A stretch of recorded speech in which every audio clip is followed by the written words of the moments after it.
ഇത് കേരള ബ്ലാസ്റ്റേഴ്സ് ആരാധകർക്കുള്ള ഒരു കത്താണ്. നിങ്ങൾ വായിച്ചാലും ഇല്ലെങ്കിലും ഇത് നിങ്ങളെ മനസ്സിൻ്റെ ഉള്ളിൽ നിങ്ങൾ സൂക്ഷിക്കണം. എപ്പോഴും മരത്തിൽ നിന്നും കൊഴിഞ്ഞു വീഴുന്ന ഓരോ മരച്ചില്ലകളെ പോലെ എപ്പോഴും സൂക്ഷ്മശാലികളായിരിക്കണം നിങ്ങളുടെ ഈ മൗനം.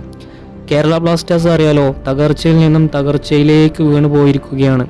ഓരോ സീസണും കൂടുമ്പോഴും ആരാധകരുടെ പ്രതീക്ഷ ഇരട്ടിയാവുകയാണെങ്കിലും പക്ഷേ കേരള ബ്ലാസ്റ്റേഴ്സിന് ഇതുവരെ ആ ISLൻ്റെ കിരീടത്തിൽ മുത്തമിടാൻ സാധിച്ചിട്ടില്ല. ഒരുപാട് ആരാധകർ സ്വപ്നം കണ്ട് അവർ രാവിലെ എണീക്കുന്നത് തന്നെ കേരള ബ്ലാസ്റ്റേഴ്സിൻ്റെ സ്വപ്ന സാക്ഷാത്കരണത്തിനു വേണ്ടിയാണ്. ഓരോ മത്സരങ്ങളും 7 മണിക്ക് കൊച്ചി സ്റ്റേഡിയത്തിൽ കിക്ക് ഓഫ് മുഴങ്ങുമ്പോൾ അവരുടെ സ്വപ്നങ്ങളും പ്രതീക്ഷകളും എല്ലാം ഇരട്ടിയാവുകയാണ്. അവരുടെ നിരാശയിൽ നിന്നും വരുന്നതാണ് അവരുടെ രോഷപ്രകടനങ്ങളും ദേഷ്യവും മറ്റും എല്ലാം.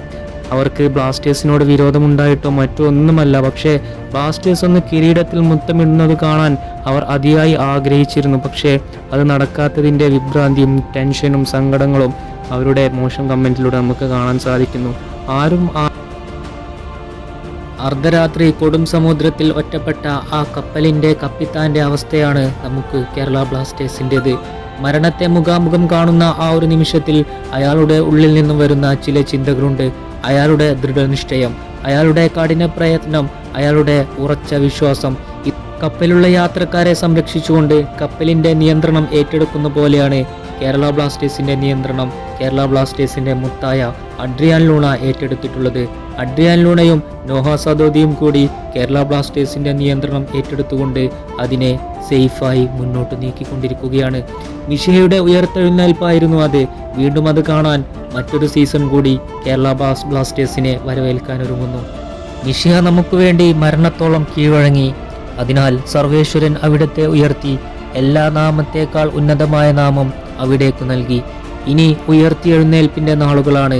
2 വട്ടം കപ്പിനും ചുണ്ടിനുമിടയിൽ നഷ്ടമായ ISL കിരീടം തിരിച്ചു പിടിക്കാനുള്ള യാത്രയിൽ കേരള ബ്ലാസ്റ്റേഴ്സിന്റെ അങ്ങോളം ഇങ്ങോളമുള്ള ഓരോ ഫുട്ബോൾ ആരാധകരും അതിൻ്റെ ഒപ്പം നടന്നു നീങ്ങുകയാണ്. കൊച്ചിയിലേക്കുള്ള ഈ ഒരു മാർച്ചിൽ, കൊച്ചിയെ പ്രകമ്പനം കൊള്ളിക്കുന്ന ഈ ഒരു യാത്രയിൽ മറ്റൊരു സുപ്രധാന നിമിഷം കാത്തിരിക്കുമെന്ന് നമ്മളെ ഓർമ്മിപ്പിക്കുന്നുണ്ട്. മിഷിഹയുടെ ഉയർത്തെഴുന്നേൽപ്പ് പോലെ കേരള ബ്ലാസ്റ്റേഴ്സിന്റെ ഉയർത്തെഴുന്നേൽപ്പിനായി കാത്തിരിക്കുകയാണ് കേരള ബ്ലാസ്റ്റേഴ്സ് ആരാധകർ. ദൃഷ്ടാന്തങ്ങൾ ഒരുപാട് ഇതിനു മുമ്പും കാണിച്ചു തന്നിട്ടുണ്ട്. ഇരുട്ടിന്റെ അന്ധത നീക്കിക്കൊണ്ട് വെളിച്ചം ഭൂമിയാകെ പരന്നൊഴുകുമ്പോൾ കാറ്റും വെളിച്ചവും ഭൂമിയിലെ ചരമഗീതങ്ങളും അതിനെ തലോടി കടന്നു പോകുന്നു. കേരള ബ്ലാസ്റ്റേഴ്സിന്റെ സ്വപ്നങ്ങൾ യാഥാർത്ഥ്യമാകാൻ പോവുകയാണ്.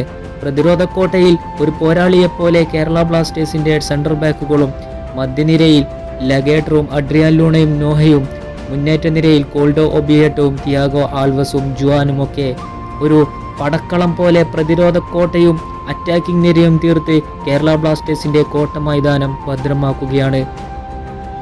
കേരള ബ്ലാസ്റ്റേഴ്സിന്റെ സ്വപ്നങ്ങൾ പൂവണിയാൻ പോവുകയാണ്. 25 കോടി കളിക്കാർ 154 വർഷം കളിച്ചു തീർക്കേണ്ടി വന്നു മിഷിഹ അവതരിക്കാൻ വേണ്ടി. അസ്തമയത്തിനു ശേഷം ഒരു ഉദയമില്ലെങ്കിൽ പിന്നെ അത് സൂര്യനല്ലാതായിരിക്കണം. ഫുട്ബോളിന്റെ ഉയർത്തെഴുന്നേൽപ്പിന്റെ നാളുകൾ കാത്തിരിക്കുകയാണ് കേരള ബ്ലാസ്റ്റേഴ്സ് ആരാധകർ. മലപ്പുറം, കോഴിക്കോട്, തൃശൂർ, പാലക്കാട്, കാസർഗോഡ്, വയനാട്, തിരുവനന്തപുരം, പത്തനംതിട്ട, കൊച്ചി, എറണാകുളം തുടങ്ങി കേരളത്തിൻ്റെ അങ്ങോളം ഇങ്ങോളം വരുന്ന ഓരോ സ്ഥലങ്ങളിൽ നിന്നും കേരള ബ്ലാസ്റ്റേഴ്സിൻ്റെ മഞ്ഞ ജേഴ്സി അണിഞ്ഞുകൊണ്ട് കൊച്ചി സ്റ്റേഡിയെ പ്രകമ്പനം കൊള്ളിക്കാൻ വേണ്ടി സ്വപ്നം കാണുന്ന കേരള ബ്ലാസ്റ്റേഴ്സ് ആരാധകരോട് എനിക്ക് പറയാനുള്ളത്, ഈ സീസണിൽ കേരള ബ്ലാസ്റ്റേഴ്സ് ഒരുപാട് പുതിയ താരങ്ങളെ സൈൻ ചെയ്തിട്ടുണ്ട്. കത്രികപ്പൂട്ടുകൾക്കിടയിലൂടെ അങ്ങോളം ഇങ്ങോളം എതിർ ടീമിൻ്റെ താരങ്ങളെ കബളിപ്പിച്ചുകൊണ്ട് മുന്നേറ്റങ്ങൾ നടത്താൻ ശേഷിയുള്ളവരാണ് ഈ വിദേശ താരങ്ങൾ. ജനഗണമന അധിനായക ജയേ ഭാരത ഭാഗ്യ വിധാത, പഞ്ചാബ്, സിന്ധ്, ഗുജറാത്ത്, മറാത്ത, ദ്രാവിഡ, ഉജ്ജല, വങ്ക തുടങ്ങിയ ഇന്ത്യയുടെ ദേശീയ ഗാനം നമ്മൾ രോമാഞ്ചത്തോടെ കേട്ടുകൊണ്ടിരിക്കുന്ന ആ സമയത്ത് കാണികൾ കൊച്ചി സ്റ്റേഡിയത്തിൽ, കൊച്ചി ജവഹർലാൽ നെഹ്റു സ്റ്റേഡിയത്തിൽ എഴുന്നേറ്റു നിൽക്കുന്ന ആ സമയത്ത് കേരള ബ്ലാസ്റ്റേഴ്സിന്റെ മഞ്ഞ ജേഴ്സിയിലൂടെ എഴുതി കാണിക്കുന്നുണ്ടായിരുന്നു, ഇത്തവണ കിരീടം